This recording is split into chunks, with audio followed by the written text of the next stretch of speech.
I think that farm to table has been a very big trend lately, and I'm really sensitive about it. I actually ask that we don't use that phrase here because I feel like the definition of it's kind of gotten lost because it's been overused.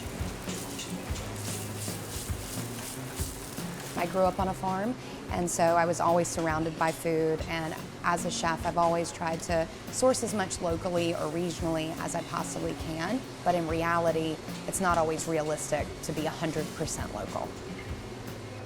It is hard being in the restaurant business, and especially in South Florida, source locally year-round, and that's one of the reasons that we kind of put the name The Regional on the restaurant, because we source regionally, because otherwise we'd only serve mangoes and starfruit during June and July. I just try and have as much integrity with it and knowing what is local. But to me, local is within the state of Florida, or up to Central Florida is kind of where I draw the line. And then regional is the southeastern United States. So we go up as far as, Virginia and over to like Mississippi, Louisiana. That's really where I try and focus. We're not sourcing it from another country.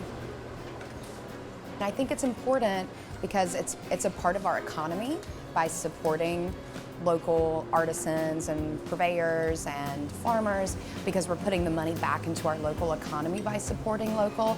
But it's also, just in general a good practice because there's less of a carbon footprint, the food isn't traveling as long. And so it's important to me because I feel like everyone should cook that way, trying to find things that make sense and make conscious decisions.